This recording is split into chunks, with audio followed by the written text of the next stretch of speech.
Hello मेरे प्यारे दोस्तों, आप सभी कैसे हैं। हम फिर हाजिर हैं इन्वायरमेंटल इंजीनियरिंग के मोस्ट इंपोर्टेंट क्वेश्चंस के अनदर पार्ट के साथ। तो बढ़ते हैं क्वेश्चंस की तरफ विदाउट वेस्ट ऑफ टाइम। मैं हूं अंकित प्रजापति, स्वागत है आपका अपने चैनल इंजीनियरिंग गुरु में। तो क्वेश्चन दिख रहा होगा आपकी स्क्रीन के ऊपर। क्वेश्चन क्या है, बहुत शानदार क्वेश्चन है, अच्छे से पढ़िए। The main constituents of gas generated during the anaerobic digestion of sewage sludge. कि ये पॉइंट को बहुत इंपॉर्टेंट हो जाता है पढ़ना। आप यहाँ पे एरोबिक या एनारोबिक, क्या है एनारोबिक कौन सी होती है, जो एब्सेंस ऑफ द ऑक्सीजन, ठीक है, ऑक्सीजन की एब्सेंस ऑफ द ऑक्सीजन में जो हमारे डाइजेशन होता है उसको हम एनारोबिक बोलते हैं। तो यहाँ पे ऑप्शंस क्या दिए हुए फ्रेंड्स, हमको ऑप्शन दिया। First option is a carbon dioxide and methane, second question is a methane and ethane, third one is a carbon dioxide and carbon monoxide, fourth one is a carbon monoxide and nitrogen. तो यहाँ पे हमारा friends इसी के साथ right answer क्या हो जाता है, carbon dioxide and methane. Okay friends, इसी के साथ बढ़ते हैं नेक्स्ट क्वेश्चन की तरफ। ओके, नेक्स्ट क्वेश्चन क्या है फ्रेंड्स, पढ़ते हैं। ओ फ्रेंड्स, यहाँ पे थोड़ा करेक्शन कर लीजिए प्लीज, सॉरी, ये है सैलो पॉन्ड्स, ठीक है, इसको थोड़ा करेक्शन कर लीजिए प्लीज, आप सभी से रिक्वेस्ट है, सॉरी इसके लिए।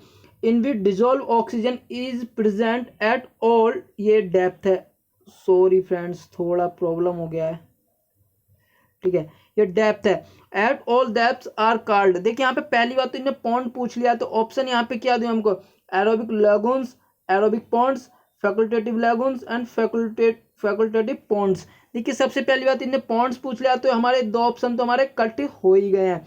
ओके, अब देखिए जब ऑक्सीजन की प्रेजेंस में हमारा कोई भी प्रोसेस होता है, जब हमारे में टोटल प्रेजेंट ऑफ ऑक्सीजन है, तो वहां पे हमारे को एरोबिक पॉन्ड्स होंगे, ऑलवेज एरोबिक होंगे। अगर हमारी ऑक्सीजन प्रेजेंट नहीं है बिल्कुल भी वहां पे, तो हमारा एनोरोबिक कंडीशन होगी। तो यहाँ पे फ्रेंड्स हमारा राइट आंसर है option 2 is the aerobic ponds, ठीक है, ऑप्शन 2। अब देखिए लगून्स क्या होते हैं, लगून्स वो होते हैं जहां पे हम एरेशन करते हैं, मतलब आर्टिफिशियली एरेशन करते हैं, मतलब किसी मशीनरी द्वारा या आर्टिफिशियली हम मैनुअली द्वारा उसके अंदर एयर को अगर हम इंजेक्ट करते हैं तो उसको हम बोलते हैं लगून्स। ओके, वो डिफर हो जाता है हमारा पॉन्ड से। तो इसी के साथ फ्रेंड नेक्स्ट क्वेश्चन क्या दिख रहा है आपको आपकी स्क्रीन के ऊपर, बहुत ही शानदार क्वेश्चन है।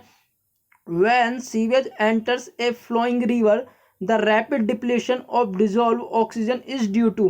देखिए ये पूछ रहा है जब हमारा सीवेज है, ठीक है, ये हमारा कुछ रिवर है, इसके अंदर हमारा सीवेज पाइप से सीवेज गिरा है, ठीक है, फ्लोइंग रिवर, देखिए हमारी रिवर फ्लो हो रही है। The rapid depletion of dissolved oxygen, जो हमारी डिजोल्व ऑक्सीजन में डिक्रीमेंट होता है, जो हमारी डिजोल्व ऑक्सीजन डाउन होती है एकदम, जैसे पहले से आ रही थी लगभग फर्स्ट पॉइंट पे पहुंचते ही, जो हमारा फर्स्ट जोन होता है उस जोन में पहुंचते ही लगभग 60% डिजोल्व ऑक्सीजन का डिप्लीशन हो जाता है।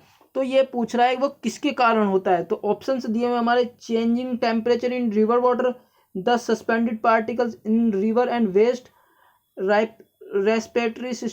Respiratory activity of aquatic plants in the river, ठीक है, respiratory activity of aquatic plant, जो एक्वेटिक प्लांट्स होते हैं हमारे वाटर के अंदर, उनके सिस्टम की वजह से, और microbial activity.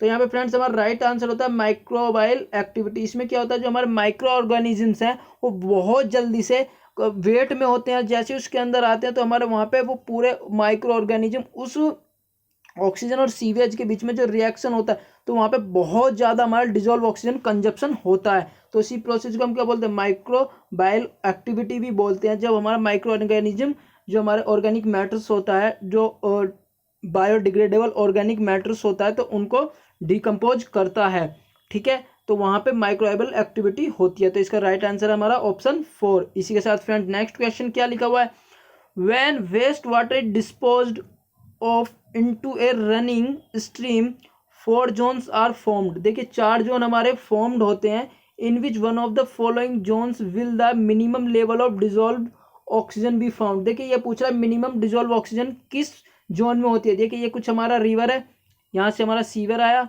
Zone 1, zone 2, zone 3, zone 4।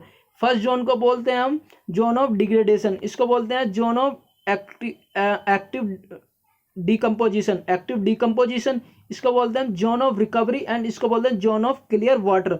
तो हमारा क्या होता है फर्स्ट जोन में लगभग हमारा जो सैचुरेशन डिजोल्व ऑक्सीजन की जो सैचुरेशन वैल्यू होती है उसका लगभग 60% डिप्लीशन हो जाता है, जो कि मैंने पहले ही बताया डिप्लीशन हो जाता है, बट 40% अराउंड 40% रह जाता है। बट जैसे ही जोन ऑफ एक्टिव डिकम्पोजिशन में पहुंचता है तो वहां पे मिनिमम वैल्यू तक पहुंच जाती है हमारी सैचुरेशन वैल्यू, जो डिजोल्व ऑक्सीजन की सैचुरेशन वैल्यू वो मिनिमम वैल्यू तक पहुंच जाती है, मतलब अराउंड वैसे बोलते हैं जीरो तक, बट जीरो एग्जैक्ट नहीं पहुंच पाता, लेकिन अराउंड मिनिमम वैल्यू तक वहां पे रीच कर जाता है। और फिर जैसे हम जोन ऑफ रिकवरी में पहुंचते हैं तो रिकवरी के नाम से वहां पे वो रिकवरी करनी शुरू हो जाती है। तो जोन ऑफ एक्टिव डिकम्पोजिशन में हमारी जो वैल्यू होती है वो सबसे मिनिमम हो जाती है डिजोल्व ऑक्सीजन की। तो राइट आंसर यहाँ पे जोन ऑफ एक्टिव डिकम्पोजिशन। तो इसी के साथ फ्रेंड नेक्स्ट क्वेश्चन पे बढ़ने से पहले फ्रेंड्स आप सभी से एक प्यार वाला रिक्वेस्ट है, अगर आप चैनल पर नए हैं तो चैनल को सब्सक्राइब कर दें, बेल आइकन को दबा दें और ऑल नोटिफिकेशन ऑन कर दें, जिससे आपको आने वाले हमारे नए नए वीडियोज के नोटिफिकेशन टाइम टू टाइम मिलते रहें। तो इसी के साथ फ्रेंड नेक्स्ट क्वेश्चन क्या मिलता है आपको, देखिए क्वेश्चन को पढ़े, the reoxygenation coefficient k of stream is 0.3 at 20 degree temperature. देखिए के की वैल्यू दी हुई है 0.3 20 डिग्री टेम्परेचर पर, it's k value at 32 degree. अब देखिए 32 डिग्री सेल्सियस पे ये पूछ रहा है के की वैल्यू क्या होगी। तो इसके लिए फ्रेंड्स हमारा जो आपको पता होगा फॉर्मूला क्या होता है इसके लिए फ्रेंड्स, हमारा फॉर्मूला होता है हमारा ओके तो हमारा जो फॉर्मूला होता है यहाँ पे फ्रेंड्स वो होता है के आर टी, किसी भी टेम्परेचर पे equal to k r reoxygenation का coefficient at 20 degree into 1.016 t minus 20। Okay ये हमारा कुछ फॉर्मूला होता है। ओके यहाँ पे अगर मैं के आर टी की वैल्यू फाइंड करनी है, मेरे को के की वैल्यू फाइंड कर दिया 32 डिग्री पे, तो is equal to k R T 20 degree पे वैल्यू क्या दी हुई है, ठीक है, रीऑक्सीजनरेशन कोफिशिएंट के की वैल्यू 20 डिग्री पे कितनी दी है 0.3 और 1.016 की पावर 32 माइनस 20। ओके तो यहाँ पे मेरी इसको मैं सोल्व करूंगा के 32 इजिकल्स टू, इसको अगर आप वैल्यू को सोल्व करेंगे कंप्लीट करके, ठीक है, वो कैलकुलेशन आप कर लेना, बहुत इंपॉर्टेंट क्वेश्चन है, क्वेश्चन इंपॉर्टेंट है, 2014 के एसएससी जेईई में पूछा गया है, 2013 आईएएस में पूछा गया है और 2010 के आपके यूपीएससी एई में भी पूछा गया है। तो इंपॉर्टेंट क्वेश्चन है फ्रेंड्स, ये आप ध्यान रख लीजिए। तो यहाँ पे इसकी वैल्यू आप जब सर्च करेंगे तो फाइंड आउट करेंगे तो आपका वैल्यू आएगा 0.036। ओके तो हमारे यहाँ पे फ्रेंड्स राइट आंसर क्या है ऑप्शन 2, ठीक है, ऑप्शन 2 हमारे यहाँ पे राइट आंसर है। ओके फ्रेंड्स फॉर्मूला एक बार और देख लीजिए, के आर टी किसी भी टेम्परेचर पे is equals to k are 20 degree temperature पे into 1.016 t minus 20 degree. Okay T हमारा कोई भी टेम्परेचर है, जिसमें हमें टेम्परेचर पे वैल्यू बात करनी है, यहाँ के की वैल्यू 20 डिग्री पे या के आर टी की वैल्यू किसी भी टेम्परेचर पे। ओके इसके साथ नेक्स्ट क्वेश्चन क्या बोलता है हमारा, the maximum permissible value of suspended solids which is discharge into the inland surface water. देखिए ये पूछ रहा है जो हम डिस्चार्ज जो हमारा सीवेज का डिस्चार्ज होता है उसमें maximum value of suspended solids की क्या रख सकते हैं, जब हम रिवर में या लेक में, ठीक है, या किसी स्ट्रीम्स में जब हम सीवेज को डालते हैं तो उसके अंदर मैक्सिमम वैल्यू क्या हो सकती है सस्पेंडेड सॉलिड्स की।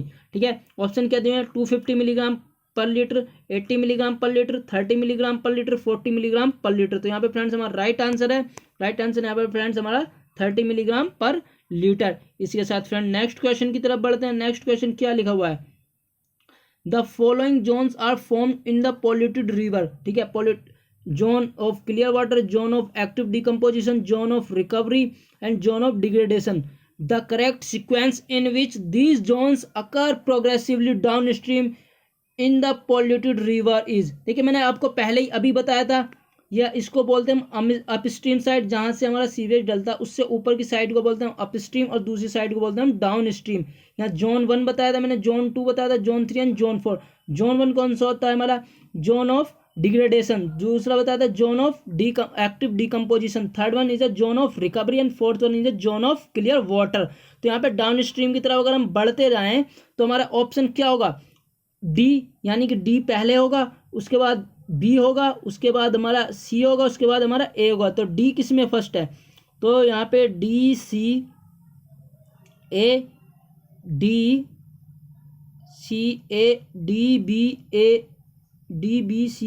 तो हमारा option third is a right answer होगा यहाँ पे फ्रेंड्स। ओके, ऑप्शन बी क्या है हमारा, ऑप्शन थर्ड हमारा is a right answer. Okay, इसके साथ फ्रेंड नेक्स्ट क्वेश्चन की तरफ बढ़ते हैं। नेक्स्ट क्वेश्चन क्या पूछ रहा है, sulphate in the absence of oxygen will be converted into, देखिए एब्सेंस ऑफ ऑक्सीजन पूछ रहा है। अभी आपको ऑप्शन के पॉइंट से जाना पड़ेगा, ऑप्शन अप्रोच की तरफ से जाना पड़ेगा। देखिए यहाँ पे पूछ रहा है ना एब्सेंस ऑफ ऑक्सीजन, जब एब्सेंस ऑफ ऑक्सीजन है, सल्फेट की रिएक्शन हो रही है, तो सल्फेट किस में कन्वर्ट होगा, देखिए H2SO4 SO2, देखिए दोनों ही सल्फ्यूरिक एसिड या सल्फर डाइऑक्साइड दोनों में ही ऑक्सीजन है, बट ये एब्सेंस ऑफ ऑक्सीजन पूछ रहा, तो यहाँ पे राइट आंसर क्या होगा, H2S होगा। तो फ्रेंड्स यहाँ पे आपको ऑप्शन के अप्रोच से ही क्वेश्चन को सॉल्व कर सकते हैं। तो फ्रेंड्स अब नेक्स्ट क्वेश्चन की तरफ बढ़ते हैं। नेक्स्ट क्वेश्चन क्या पूछ रहा है, the ultimate BOD value of waste water, देखिए the ultimate value of BOD की वैल्यू पूछ रहा है ऑफ वेस्ट की, increase with temperature, decrease with temperature, remain the same at all temperature, doubles with the average 10% rise in the temperature. अब ये पूछ रहा है बीओडी की वैल्यू जो अल्टीमेट बीओडी की वैल्यू है वो क्या करेगा, रिमेन द सेम रहेगी ऑल टेम्परेचर पर, डिक्रीज करेगी, इंक्रीज करेगी, या डबल हो जाएगी हर 10 डिग्री टेम्परेचर पर राइज करने पे। तो फ्रेंड्स यहाँ पे हमारा राइट आंसर आता है कि हमेशा remain the same at all temperature. देखिए उसका टेम्परेचर पे उसको कोई इफेक्ट नहीं पड़ रहा था। ये अल्टीमेट बीओडी की बात कर रहा है। देखिए बीओडी 5 की वैल्यू अलग है, बीओडी 7 डेज पे अलग है, बीओडी 10 डेज पे अलग है, यहाँ पे अल्टीमेट बीओडी की बात कर रहा है, तो ये डिपेंड नहीं करेगा टेम्परेचर पे। तो ऑप्शन थर्ड यहाँ पे हमारा राइट आंसर है। तो फ्रेंड्स इस वीडियो में सिर्फ इतना ही, मिलते हैं फिर नेक्स्ट वीडियो में, जब तक के लिए जय हिंद, वंदे मातरम, अपने और अपने परिवार का ध्यान रखिए।